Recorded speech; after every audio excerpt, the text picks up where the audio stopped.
Bismillah, alhamdulillah, wassalatu wassalamu ala rasulillah sayyidina Muhammad wa ala alihi wa sahbihi wa ala wa al-mu'allif rahimahullah ta'ala wa nafa'ana bihi wa bi'ulumihi fid darain amin. Wa qur rabbi adkhilni mudkhala sidqin sampeyan iki. Wa kullan ngucap sira rabbi do pangeran ingsun.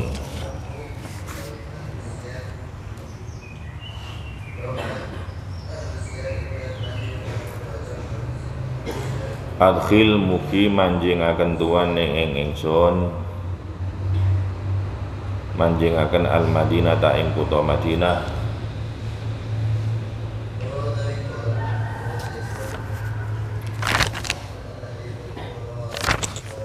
mudkhala sidqin, mudkhala sidqin kelawan malebune kang temen. Maksudnya niku idkhalan tegese mlebu, maradiyan kang den ridhoni.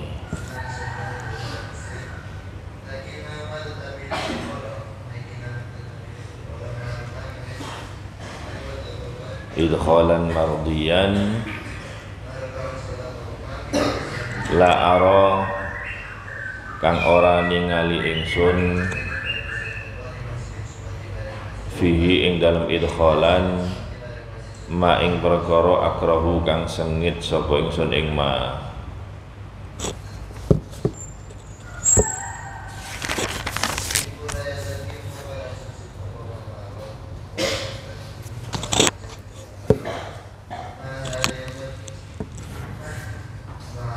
Wa akhrijni lan mugi ngetokaken tuwani ing ingsun, ngetokaken mim Makkah ta saking kutha Makkah, mukhraja sidqin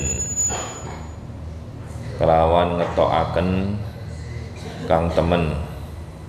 Maksudnya ikhrajan tegese kelawan ngetokaken, la altafitu kang ora noleh sapa ingsun biqalbi kelawan ati ingsun ilaiha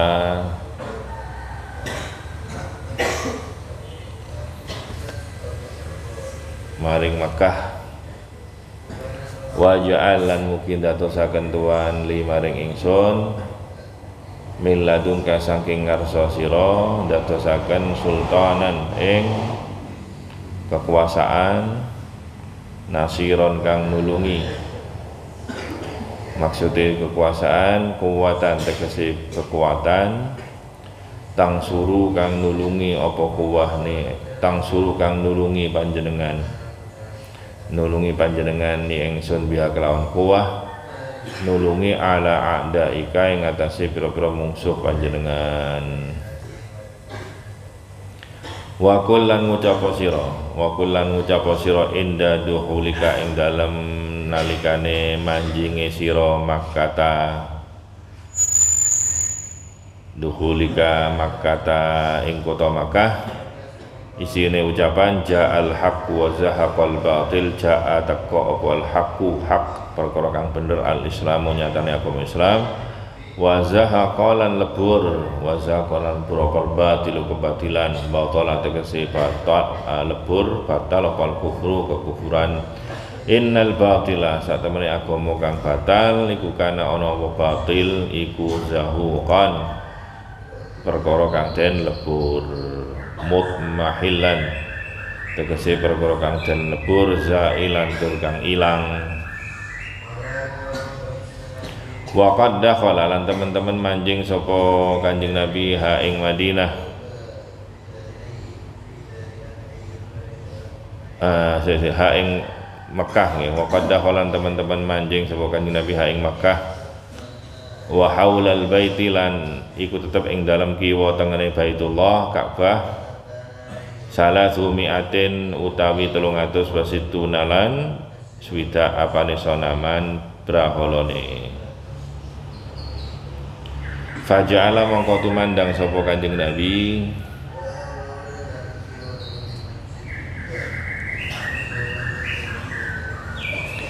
Faja'ala mongko tumandang sapa Kanjeng Nabi iku ya ta'anu, iku yat anu jojo menusuk ya njojoi sapa Kanjeng Nabi ha ing salasami'atin wasituna sonaman bi'odin kelawan kayu fiyadihi yang dalam asane Kanjeng Nabi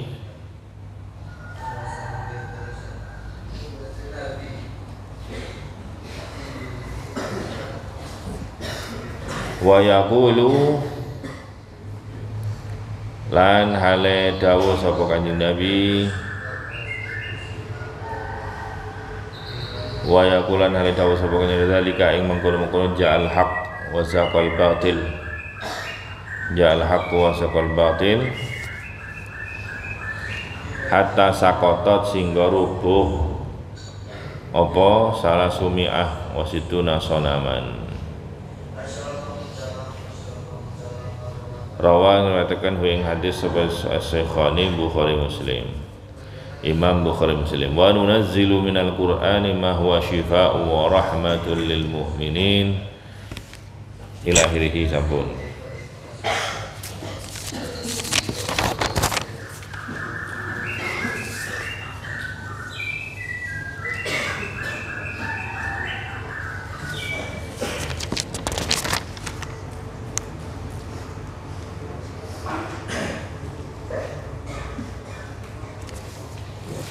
Bismillahirrahmanirrahim. Qala ta'ala yauma nad'u kullu unasin bi imamihim.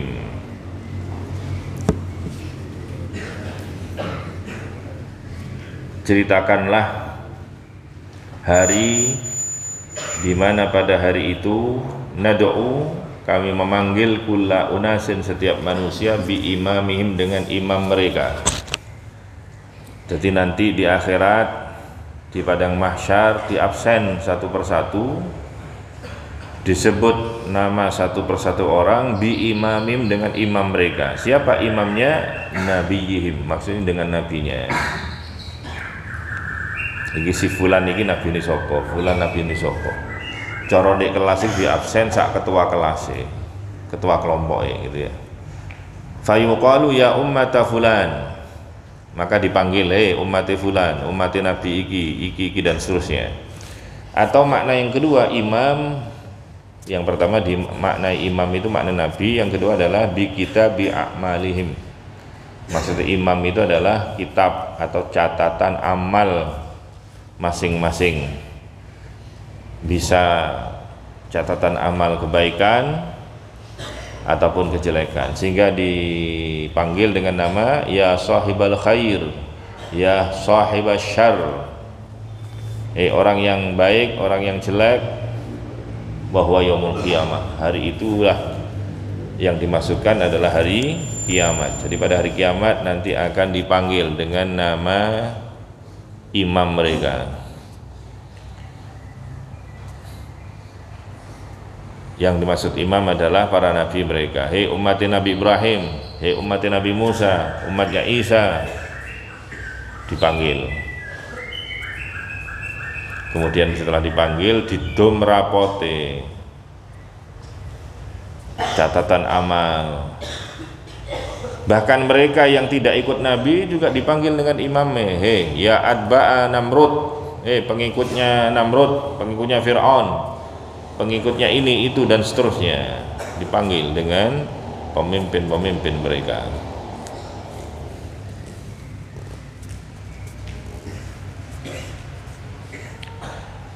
Dan ada juga yang berpendapat maksud daripada bi imamihim, imam di situ adalah madhab. Ada satu pendapat, jadi orang nanti akan dipanggil dengan ya Hanafi, ya Syafi'i, orang yang bermadhab Hanafi, orang yang bermadhab Syafi'i, orang yang bermadhab Mu'tazilah, Qadariyah dan seterusnya, dipanggil dengan imam, maksudnya seperti itu. Ada juga yang menafsiri imam itu adalah amal kebaikan secara spesifik yang mereka lakukan di dunia. Misalnya orang yang mati syahid, mereka senangnya jihad, maka dipanggil ya ahlal jihad, orang-orang yang jihad, ahli sedekah, ahli puasa, ahli salat, dipanggil dengan amaliyah mereka.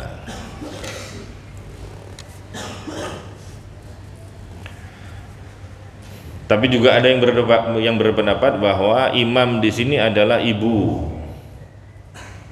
Wakila al-murad bihi al-ummahat, itu dengan nama ibu. Sehingga imam itu dikatakan sebagai jamak dari kata ummun, imam, ya. Maka tatkala dipanggil dengan ibu, ya bana fulanah, hei fulan, anake fulanah, jadi bin ibunya. Kenapa kok dipanggil dengan bin ibunya? Untuk menutupi status anak zina. Kalau dipanggil dengan bapaknya, tidak semuanya anak punya bapak. Anak zina itu kan tidak punya bapak. Dipanggil sama siapa nanti itu? Maka yang dipanggil adalah nama dengan nama ibunya. Dan juga dikatakan ini untuk menjaga haknya Nabi Isa, karena Nabi Isa itu bin ibunya, karena gak ada bapaknya. Begitu juga untuk menunjukkan kemuliaan Sayyidina Hasan dan Husain. Hasan bin Fatimah, jadi pakai ibunya supaya nyambung kepada Kanjeng Nabi Muhammad SAW, maka disebut dengan ibunya. Meskipun ini kaul yang terakhir ini, tafsiran yang mengatakan imam itu adalah ini adalah pendapat yang dinyatakan oleh para ulama. Ini adalah pernyataan yang sangat-sangat jauh, hanya sangat-sangat keliru gitu ya, mengatakan bahwa imam itu jamak dari kata karena itu kalau dijamakkan menjadi ummahat. Faman utiya kitabahu biyaminih, maka barang siapa yang diberikan kitabnya, catatan amal dengan tangan kanannya, diterima dengan kangen-kangennya, wahumus su'ada, mereka itulah orang-orang yang beruntung, wong sing bejo, ulul basair fid dunia, mereka lah orang-orang yang punya mata hati selama di dunia. Tidak semua yang punya mata kepala dia punya mata hati. Kalau mata kaki iya punya ya, punya mata tapi tidak bisa melihat mata kaki. Faulaika yaqrauna kitabahum, mereka akan membaca rapotnya itu, membaca apakah dia bisa bahasa Suryani apa enggak. Dia akan baca dulu, belajar membaca apa enggak, dia akan membaca. Wa illam yakunu qari'ina fid dunya, meskipun dia dulu di dunia tidak bisa membaca, buta huruf, tapi nanti di akhirat, di hari kiamat, tatkala dibagikan kepada mereka catatan amal, mereka bisa membaca.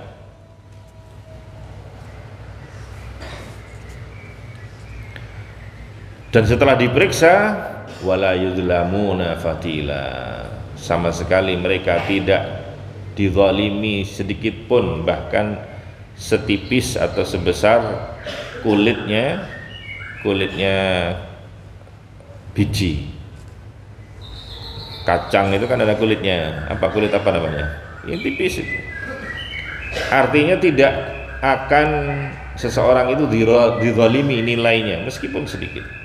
Mungkin kalau kamu kuliah misalnya, ada mahasiswa protes, loh saya itu masuk kerjakan tugas kok dikasih nilai C gitu. Nah, itu dizalimi ya. Tapi nanti di akhirat gak ada orang yang dizalimi dengan nilainya, meskipun itu sekecil-kecilnya, seperti sekecil atau setipis kulitnya biji, tidak akan dizalimi sama sekali. Wa man kana fi hadhi a'ma fa huwa fil akhirati a'ma wa dhallu sabila. Barang siapa yang di dunia itu buta, maka nanti di akhirat dia akan buta dan lebih sesat jalannya. Ayat ini menjadi hujjah mengenai adanya takwil di dalam Al-Quran. Takwil itu artinya memalingkan dari makna yang dekat dengan makna yang jauh. Buta, makna dekatnya adalah buta mata, buta, namanya buta ya. Tapi makna yang lebih jauh adalah melek mata kepalanya, tapi dia tidak punya mata hatinya yang buta. Sama dengan yad, tangan. Yadullah fawqa aydihim, tangan Allah di atas tangan manusia, tangan makhluk. Tangan makna yang dekat adalah ya tangan ini anggota badan.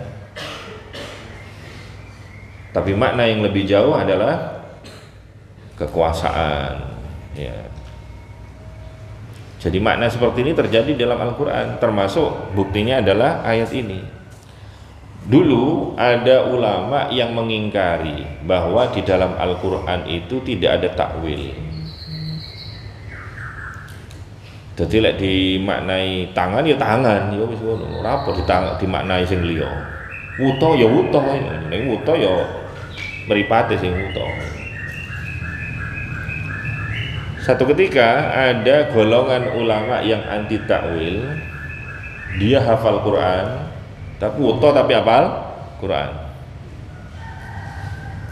Tapi dia anti takwil, tidak mengakui Al-Quran terjadi takwil di dalamnya. Satu ketika didatangi oleh ulama ahli sunnah yang pro takwil, berdebat mengenai takwil ada dan tidak di dalam Al-Quran. Kemudian setelah berdebat panjang, maka ulama ahli sunnahnya mengatakan, kalau kamu tidak menerima bahwa Al-Quran itu ada takwilnya, maka kamu masuk neraka. Kata yang ulama ahli sunnah. Lu kok bisa? Lu iya, dalilnya ini, wa man kana fi hadi a'ma fa huwa fil akhirati a'ma wa adallu sabila. Al-Isra ayat 72. Kalau kamu tidak mau takwil, berarti kamu masuk neraka. Memahami Al-Quran apa adanya. Bukankah ayat Al-Quran ini artinya kalau diterjemah apa adanya, wa man kana fi hadi a'ma, barang siapa yang di dunia ini dia buta, matanya buta, mata kepala buta, seperti kamu ini ya, seperti orang yang berdebat, yang di debat itu, seperti kamu ini buta, fa huwa fil akhirati a'ma, maka nanti di akhirat dia akan tetap buta dan akan tersesat jalannya. Kalau tersesat jalannya kan masuk neraka. Nih, dipikir lagi, iya gitu. Nah, kalau nggak ditakwil berarti buta mata, berarti semua orang yang buta di dunia nanti di akhirat tetap buta dan dia akan tersesat.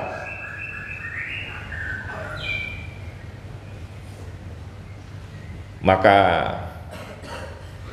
ulama tadi yang melarang takwil kemudian terdiam, dipikir iya. Lah aku gak ngerti takwil berarti aku mlebu neraka. Maka maksudnya adalah wa man kana fi hadi a'ma, barang siapa yang di dunia ini mereka buta. Buta itu buta anil haq, mripate melek tapi atine merem. Buktinya apa? Ngerti lek bener tapi dia tidak mau kebenaran. Ngerti mana yang benar tapi dia membela yang salah. Itu namanya orang buta. Maka orang yang seperti ini nanti di akhirat dia akan buta.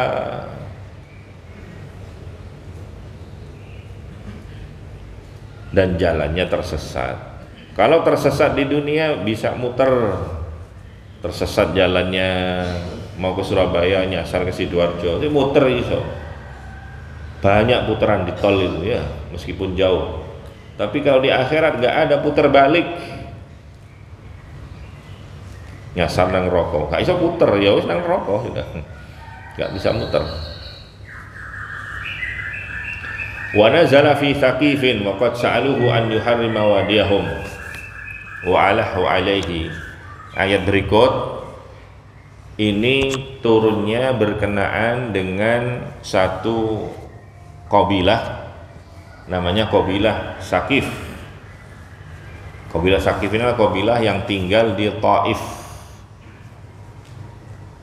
Dan Taif ini terkenal dengan tempat tujuan hijrah Nabi sebelum Kanjeng Nabi hijrah ke Madinah. Orang-orang di Taif, yaitu kabilah Saqif, mereka meminta Kanjeng Nabi untuk menjadikan lembah mereka sebagai tanah haram, tanah yang mulia.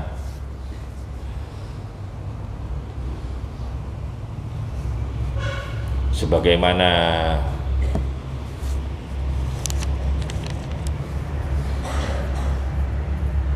Mekah menjadi tanah haram,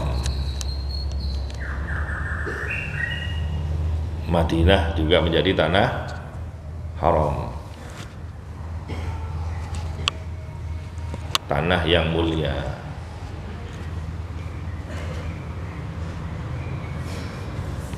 Sebagaimana Nabi Muhammad SAW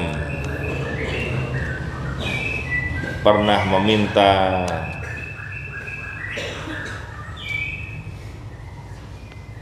kepada Allah Subhanahu wa taala agar Madinah dijadikan tanah mulia, tanah haram, sebagaimana Nabi Ibrahim menjadikan tanah Mekah menjadi tanah haram. Maksudnya tanah haram, haram itu maksudnya mulia. Jadi kalau Masjidil Haram itu masjid yang mulia, maka jangan disandingkan, disaingkan dengan Masjidil Halal. Di Kota Malang kan ada ya, Masjidil Halal.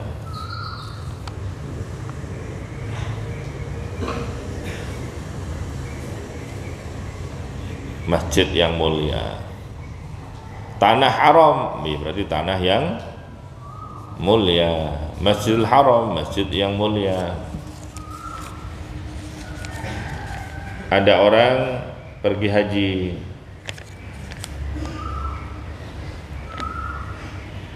pada waktu di sana dia ambil mikot, mau melakukan ibadah umrah, masuk ke dalam satu masjid bersama rombongan.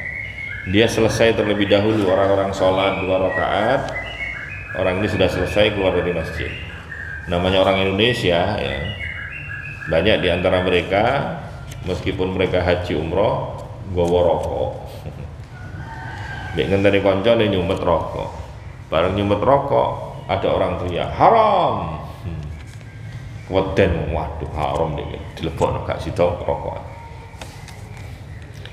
Ngenteni kancane gak teko-teko, ya wis. Ana roti dibuka di tasih.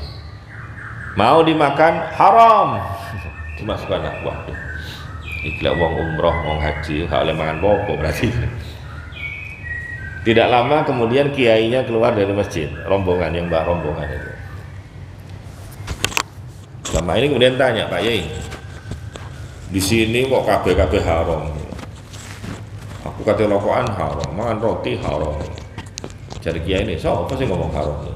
Loh, kiai, di seberang embong, di seberang jalan itu ada. Itu. Iku sing cobaan karo korban didelok. Endi sini? Oh, iku jare kiai. Iku dudu kiai. Iku sopir taksi jurusan Masjidil Haram. Ya kan mesti ngomong haram, haram, haram. Padha karo sopir mikrolet jurusan Gondang Legi ya. Awakmu ndek pinggir embong mangan pencit, ya mesti legi, ya Gondang Legi. Ya gak dadi Gondang Kecut ya ora. Ya mesti legi. Ya. Iku ngono sopir taksi jurusan Masjidil Haram. Jadi haram iki. Haram itu mulia.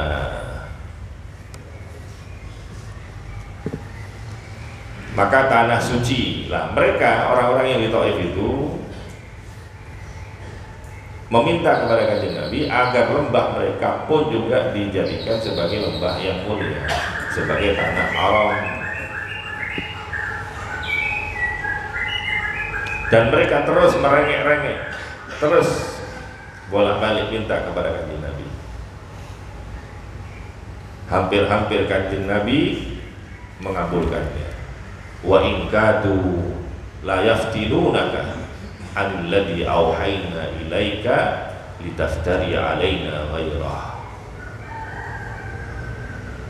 Hampir-hampir mereka menjadikan Kanjeng Nabi itu berpindah dan meninggalkan apa yang diwahyukan kepadamu, yakni Al-Quran. Wa idzan lattakhaduka khalila. Kalau kau berbuat demikian, mengabulkan apa yang mereka minta, maka mereka akan menjadikanmu sebagai kekasih, sebagai orang dekat mereka, akan berteman denganmu orang-orang kafir yang ada di Taif itu. Walaula an thabbatnaka laqad kitta tarkanu ilaihim syai'an qalila. Seandainya kami, yakni Allah, tidak meneguhkanmu, tidak menjagamu di dalam kebenaran, niscaya kamu akan condong sedikit-sedikit kepada mereka dan termakan tipuan mereka, bujuk rayu mereka. Maka ayat ini secara tegas jelas bahwa Rasul tidak pernah condong kepada mereka sedikit pun, karena maksud dijaga oleh Allah Subhanahu wa taala. Seandainya terjadi idzan la'adzaqnaka dhifal hayat wa dhifal mamat thumma la tajid laka alaina nasira. Seandainya kau berbuat demikian, maka akan aku timpakan siksa dunia, siksa akhirat, siksa hidup, siksa mati 2 kali lipat, dan kau tidak akan ada seorang pun yang bisa mencegah dari azab tersebut. Artinya ancaman kepada siapapun yang meninggalkan Allah, memilih musuh, tak terkecuali Kanjeng Nabi Muhammad SAW, maka akan disiksa. Bahkan pemimpin itu kalau keliru, siksanya 2 kali lipat, dhifal hayati wa dhifal mamat. Karena kalau prajurit keliru, kelirunya 1 orang. Tapi kalau pemimpin keliru, maka yang keliru semua prajuritnya akan keliru, karena akan diikuti oleh banyak orang. Maka berbahaya menjadi public figure, menjadi orang terpandang itu harus hati-hati. Dahulu ada kisahnya seorang kiai, dia dipanggil oleh raja, diumumkan kepada semua rakyatnya bahwa kiai akan diundang ke istana dan akan dijamu dengan makan babi. Pada hari H dipanggillah kiai ini. Kiai tidak mau, enggak datang. Patut kiai babi. Akhirnya dipaksa, pokoknya kudu teko, datang. Boleh datang, dikasih makan babi, enggak mau, enggak, saya enggak mau. Babi enggak boleh. Sudah, karena tetap bersikeras, bersikuku nggak mau makan babi, maka diganti dengan piring yang lain. Ini bukan babi, ini sate kambing. Ayo makan. Enggak mau makan. Loh, ini kambing ini bukan babi, ini sekarang sudah diganti dengan daging kambing. Enggak, aku nggak mau makan. Kiainya tetap nggak mau makan. Kenapa kiai ini nggak mau makan? Meskipun itu daging kambing yang halal. Apa kata kiainya? Enggak, saya nggak mau makan. Kenapa? Karena rakyat saya, umat saya, orang-orang di kampung, mereka tahunya saya diundang ke istana untuk makan babi. Tatkala mereka kemudian mengerti saya makan daging di sini, meskipun di sini sudah diganti daging dan kambing, mereka tahunya itu daging babi. Sehingga setiap mereka akan berhujat, tak kalah makan babi, Pak Pongo, ya itu makan babi. Ini resiko jadi public figure, jadi pemimpin. Maka hati-hati, tidak semuanya yang boleh dilakukan secara pribadi boleh dilakukan oleh seorang public figure seperti ini. Karena bahayanya, maka seorang pemimpin tatkala salah boleh jadi hukumannya 2 kali lipat daripada pengikutnya. Ilahil wa a'lam bishawab. Subhanakallah.